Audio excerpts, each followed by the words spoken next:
আমি এখন রয়েছি মানেভঞ্জনে। এখন যাব টুমলিং, তারপরে যাব সান্দাকফু ফালু। এখন আমরা রয়েছি টংলুতে, এটা ভারতের অংশ। আমরা না এখন রয়েছি মেঘমা মনেস্ট্রিতে।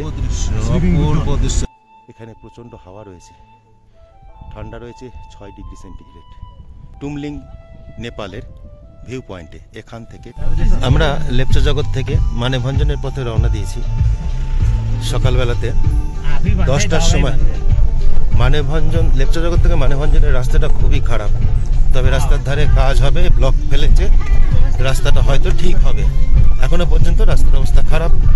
সান্দাকফু যাওয়ার পথে এই রাস্তায় গেলে পরে অভ্যেস হয়ে যাবে যে সান্দাকফুর খারাপ রাস্তাটার অভিজ্ঞতাটা আগে থাকতেই পাওয়া হয়ে যাবে। আমরা এখন প্রায় আমাদের গন্তব্যের কাছে পৌঁছে গেছি। রাস্তাটা কিন্তু খুবই খারাপ। আমি সমস্ত ইনফরমেশন এখানকার সমস্ত ইনফরমেশন দিয়ে দেবো। আমি এখন রয়েছি মানেভঞ্জনে। এখন যাব টুমলিং, তারপরে যাব সান্দাকফু ফালু। তা এখানে যে সামনে ল্যান্ড রোভার অ্যাসোসিয়েশন রয়েছে, ঠিক এই অফিসটা। এখান থেকে পারমিট বার করতে হবে। এখানে গাড়ি পিছু বোলেরো নিলে পারে, আর ল্যান্ড রোভার যাই না হোক না কেন সব নেবে 8,500 টাকা 2 দিনের জন্যে। আর এখানে ড্রাইভার নিয়ে যাবে ওখানকার ক্লিয়ারেন্স সেন্টারে। এখানে পুলিশ চেকিং সেন্টার, এই যে সামনে সবুজ বাড়িটা রয়েছে, ওই বোলেরো গাড়িটা ওখানে সবুজ রঙের বাড়িটা রয়েছে, ছোট্ট বাড়িটা, ওইখানটা রয়েছে পুলিশ ভেরিফিকেশান সেন্টার। ওখান থেকে পুলিশ ভেরিফিকেশান করে নিতে হবে 5 টাকা দিয়ে একটা ফর্ম ফিল আপ করে। আর সকলের আধার কার্ড অথবা ভোটার আইডি কার্ডের একটা করে জেরক্স লাগবে। অরিজিনাল যেটা দেওয়া হবে জেরক্স, তার অরিজিনালটাকে সঙ্গে রাখতে হবে, নিয়ে যেতে হবে। হ্যাঁ, এই রাস্তাটা হচ্ছে যাওয়ার রাস্তা, আর এই দিকটা হচ্ছে ওই দিক থেকে আসার রাস্তা। তা এখানে আমি যা জানলাম, এটা 23 সালে যে রেটটা রয়েছে, 24 সালেও রেটটা চেঞ্জ হবে না, যেহেতু 22 সাল থেকে 23 সাল রেট চেঞ্জ হয়েছে। 24 সালে রেট চেঞ্জ হবে না। রেট চেঞ্জ হয়েছে বলতে ড্রাইভারের নাইট স্টে আগে ছিল 1000 টাকা, এখন নাই 1500 টাকা। এখন 2 দিনের জন্য নিচ্ছে 8,500 টাকা। তা আমি ইনফরমেশনগুলো সঠিক যেভাবে পাবো সেভাবে দিয়ে দেবো। সান্দাকফু যাওয়ার জন্য এখানে ভিজিটার সেন্টারে এসে এই পারমিশন নিতে হবে। আগে যেমন মাথা পিছু 120 টাকা করে নিত, এখন নিচ্ছে 200 টাকা। আর গাড়ির চার্জ যেমন আগে নিত 400 টাকা, এখন নিচ্ছে 480 টাকা। এখন টুমলিংয়ে ঢোকার জন্য আবার 100 টাকা মাথা পিছু বেশি নিচ্ছে। এইগুলো কিন্তু বাড়তি পয়সা লাগছে। হ্যাঁ, আমি এই ইনফরমেশনটা নতুন আছে, এটা বলে দিলাম। 24 সালে কিন্তু গাড়ির রেট বাড়ছে না, ওটা 8,500ই থাকছে। আর ড্রাইভারদের পার নাইট 1,500 টাকাই ছাড়ছে। আমি যতটুকু পাচ্ছি ততটুকু ইনফরমেশান দিয়ে দিচ্ছি। আর এই দিক থেকে কাঞ্চনজঙ্ঘা দেখতে পাওয়া যাচ্ছে। তাহলে আমরা আমাদের যাত্রা, আমরা এখন মানেভঞ্জন থেকে যাচ্ছি চিত্রের দিকে। এই 3 কিলোমিটার রাস্তাটা পুরোটাই চড়াই এবং প্রত্যেকটা হেয়ারপিন ব্যাক প্রায় 45 থেকে 50 ডিগ্রি করে রয়েছে। আর রাস্তার দুপাশে রয়েছে পাইন ফরেস্ট। একটা মোহময়ী পরিবেশে আমরা টুমলিংয়ের দিকে যাত্রা শুরু করলাম। এই সামনের স্টিপটা একটুখানি দেখে নিন। ক্যামেরাতে হয়তো ভালো বোঝা যায় না, কিন্তু বাস্তবিকই এগুলো খুব স্টিপ।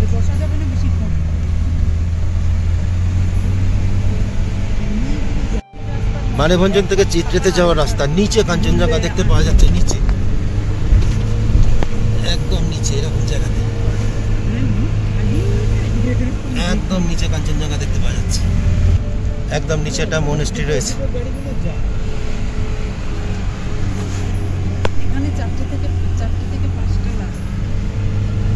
এবার কাঞ্চনজঙ্ঘা ভিউ সম্পূর্ণ আসবে।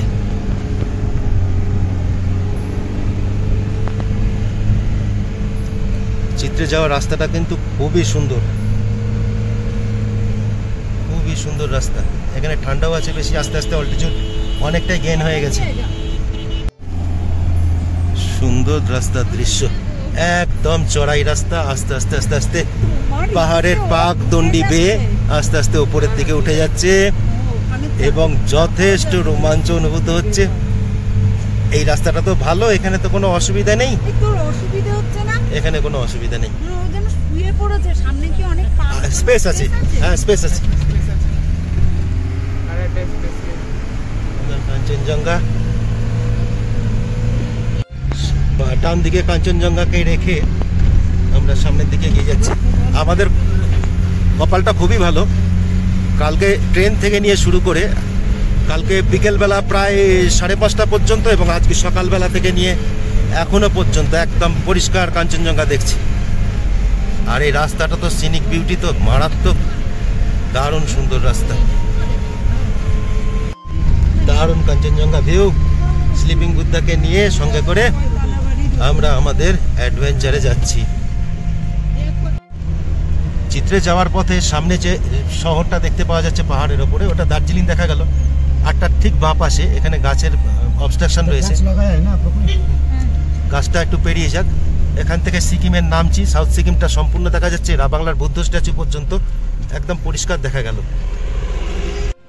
আমরা না এখন রয়েছি মেঘমা মনেস্ট্রিতে। এই সামনে চেকপোস্ট, আর ওই দিকে দার্জিলিং শহর, সামনে সিকিমের বিস্তীর্ণ পর্বত শ্রেণী রয়েছে। নিচে যে ওই জায়গাগুলো রয়েছে না, ওটা মদং তামাংয়ের বাড়ি। এখানে মনেস্ট্রি রয়েছে, সুন্দর মনেস্ট্রি, মেঘমা মনেস্ট্রি। এখানে অ্যাকচুয়ালি মেঘ থাকে। আজকে ওয়েদারটা খুবই পরিষ্কার, সব কিছু সুন্দরভাবে দেখা। আজকে বলে না, কাল থেকে ওয়েদারটা পরিষ্কার একদম। আর ওই যে দূরে কাঞ্চনজঙ্ঘা দেখতে পাওয়া যাচ্ছে। কাঞ্চনজঙ্ঘা আজকে সারাদিনই সঙ্গে রয়েছে, তবে এখন একটু একটু মেঘলা মেঘলা ওয়েদার হচ্ছে। খুব সুন্দর জায়গা, খুব সুন্দর জায়গা, একদম সিনিক বিউটিতে ভরপুর, অতি সুন্দর জায়গা। সঙ্গে থাকুন, ব্লগ দেখতে থাকুন। আমরা চিত্রে যাওয়ার পথে মেঘমাকে ক্রস করে আসলাম, এখন যাচ্ছি টংলুর দিকে। রাস্তার ডান দিকে এইরকম ধরনের দৃশ্য এবং সামনে এরকম ধরনের দৃশ্য। এখন রাস্তার ডান পাশে নিচের দিকে কাঞ্চনজঙ্ঘা সম্পূর্ণ রেঞ্জ রয়েছে। সান্দাকফু এখান থেকে 21 কিলোমিটার, টংলু এখান থেকে 4 কিলোমিটার। এইবার সম্পূর্ণ রেঞ্জটা সামনে আসবে। সামনের দৃশ্যটা শুধু দেখার মতো, দু চোখ চেয়ে দেখার মতো দৃশ্য সামনে আসছে, দু চোখ চেয়ে দেখার মতো দৃশ্য। হ্যাঁ, অপূর্ব দৃশ্য, অপূর্ব দৃশ্য, স্লিপিং বুদ্ধর অপূর্ব দৃশ্য। এটা ভারতের অংশ, এখানে থাকার জন্য হোমস্টে আছে, অ্যাভেলেবেল আছে, কিন্তু আগে থাকতে বুক করে আসাই ভালো। কারণ এই সিজনটা সাধারণত নভেম্বর এবং ডিসেম্বর সিজনটা বুক করে আসাই ভালো। বাকি অন্য কোনো সময় কোনো জায়গা বুক করে যাওয়ার দরকার নেই। আমি কোনোদিনও কোনো জায়গা বুক করে যাইনি, আমি আজকেও যাচ্ছি, কোনো জায়গা আমার বুক করার নেই। তো এই সামনে স্লিপিং বুদ্ধার সম্পূর্ণ রেঞ্জ সামনে দেখতে পাওয়া যাচ্ছে। এটা হচ্ছে টংলু ভিউ পয়েন্ট, এই সামনের এটা হচ্ছে টংলু ভিউ পয়েন্ট। এদিকে এখন ভালোই রৌদ্রোজ্জ্বল আবহাওয়া রয়েছে, সুন্দর দৃশ্য, স্লিপিং বুদ্ধার সম্পূর্ণ রেঞ্জ। আর সামনে ওই রাভাংলার বুদ্ধ পার্ক দেখতে পাওয়া যাচ্ছে, নামচি দেখতে পাওয়া যাচ্ছে, এদিকে দার্জিলিং দেখতে পাওয়া যাচ্ছে, এদিকে লেপচা জগতের পাহাড় দেখতে পাওয়া যাচ্ছে। যেহেতু পরিষ্কার আবহাওয়া রয়েছে, একদম স্পষ্ট সব কিছু দেখতে পাওয়া যাচ্ছে। আমার ভিডিওটা কিন্তু লাইক শেয়ার করবেন এবং কিছু জানার থাকলে কমেন্ট করবেন। এখানে যে হোমস্টেগুলো আছে এগুলো মোটামুটি 1000-1200-র মধ্যে পাওয়া যাবে। এই যে সামনে টুমলিং চলে এসছে, আমরা আজকে এখানে স্টে করব। আজকে সারাদিন এখানে ঘুরে জায়গাগুলোকে দেখব, আবার হেঁটে হেঁটে একবার টংলুর দিকেও আসবো। সামনে টুমলিং চলে এসছে, কালকে আমরা এখান থেকে সান্দাকফু যাব এবং সান্দাকফু এক্সপ্লোর করে তারপরে আমরা ফালুট হয়ে ফেরত আসবো। এই যে সামনে টুমলিং চলে এসেছে, এটাই আমাদের আজকের গন্তব্য। এখানে এসে পৌঁছালাম টুমলিং, এটা হচ্ছে নেপালে। আমরা রয়েছি শিখর লজে। ওই যে মেন রাস্তা দেখতে পাওয়া যাচ্ছে, ওটা হচ্ছে মেন রাস্তা, ওই রাস্তা দিয়ে আমরা এসেছি মানেভঞ্জন থেকে। এটাতে অ্যাকচুয়ালি কাঞ্চনজঙ্ঘা ভিউ নেই, কিন্তু জায়গাটা খুব সুন্দর। শিখর লজ হচ্ছে এখানকার দ্য বেস্ট লজ। এটা হচ্ছে আমাদের রুম, আমরা 2 নম্বর রুমে রয়েছি, ডবল বেড, পাইন উডের ফিনিশের ঘর রয়েছে, ছোট্ট সিলিং, নিচু ঘর, একটা মিরর দেওয়া রয়েছে, নিচে কার্পেট করা রয়েছে, এখানে 2টো ব্ল্যাঙ্কেট রয়েছে, একটা টেবিল রয়েছে, একটা চেয়ার রয়েছে। আর এটা হচ্ছে ওয়াশরুম, খুব সুন্দর, খুব একটা ছোট না, মোটামুটি সাইজের। ওয়েস্টার্ন কোমোড রয়েছে, বেসিন রয়েছে, একদম পরিষ্কার, হ্যান্ড ওয়াশ রয়েছে, পরিষ্কার পরিচ্ছন্ন। তারপরে এদিকে কল রয়েছে, গিজারটা কিন্তু এখানে নেই, এখানে হয়তো গরম জল, এখানে কারেন্টের ব্যাপার নেই, তো গরম জল হয়তো দিয়ে দেবে। এখানে আমাদের স্টে হচ্ছে 1500 টাকা পার হেড, 1500 পার হেড। আমরা কিন্তু বুক করে আসিনি, আপনারা কেউ বুক করে কোনো জায়গাতে যাবেন না, তাতে খরচা কিন্তু বেশি পড়ে। বুক করে গেলে খরচা বেশি পড়ে। সব জায়গায় স্টে অ্যাভেলেবেল আছে, কখনো ঘাবড়ে গিয়ে বুক করে যাবেন না, সব জায়গায় স্টে অ্যাভেলেবেল আছে। আমার ভিডিও দেখতে থাকুন, লাইক শেয়ার এবং কমেন্ট করবেন। আমরা এখন চলে এসেছি টুমলিংয়ে, যেটা নেপালের অন্তর্গত। এদিকে সামনে বিস্তীর্ণ হিমালয়ের পর্বতমালা। এইটা হচ্ছে সিদ্ধার্থ লজ, এটা হচ্ছে একদম রাস্তার উপরে। এটা সিদ্ধার্থ লজ, আমরা আছি ওইটাতে, ওটা হচ্ছে সৎকার লজ।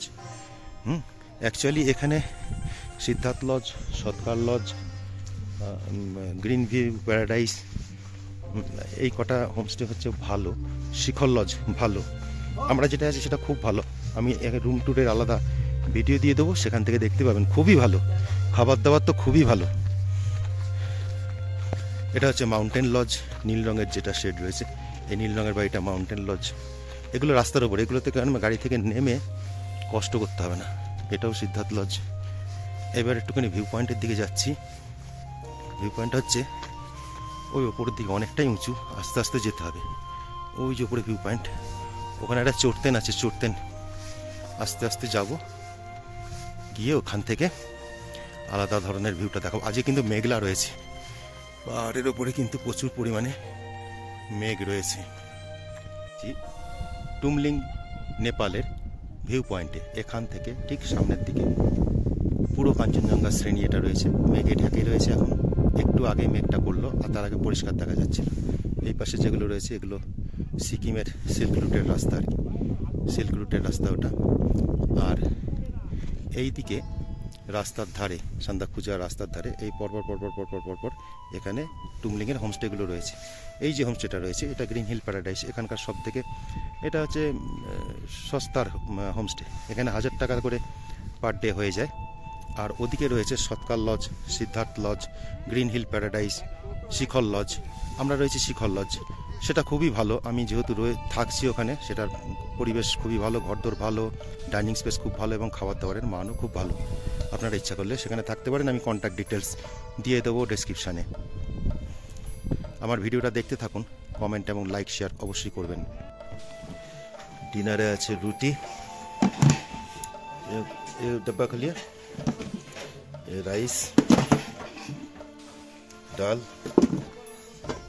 सब्जी, पापड़, सलाद, चाटनी, এই সব। দুপুরকার যে লাঞ্চ ছিল খুব ভালো ছিল। এখন দেখা যাক রাত্রিবেলার খাবার কীরকম আছে। Good morning everyone from Tumling, Nepal. আজকে একটা সুন্দর সকালের সাক্ষী হলাম। এদিকে সূর্যোদয়, আর ঠিক তার উল্টো দিকে রক্তিম লালাভ কাঞ্চনজঙ্ঘা রেঞ্জ। এটা একটা নৈসর্গিক সৌন্দর্যের সাক্ষী থাকলাম আমরা। 18ই নভেম্বর। এখানে প্রচণ্ড হাওয়া রয়েছে, ঠান্ডা রয়েছে 6 ডিগ্রি সেন্টিগ্রেড। এখানকার 360 ডিগ্রি ভিউ ঠিক এইরকম। যদি আমার ভিডিওটা ভালো লাগে তাহলে অবশ্যই চ্যানেলটাকে সাবস্ক্রাইব করে দেবেন এবং আমার চ্যানেলের পাশে থাকবেন। আমাদের আজকে সৎকার লজে ব্রেকফাস্টে রয়েছে টিবেটিয়ান ব্রেড, পোহা, সবজি, আন্ডাও ছিল। আমরা আন্ডাটা নিয়ে নিই, এবার খেয়ে বলবো যে এটা কীরকম ধরনের খাবারটা ছিল।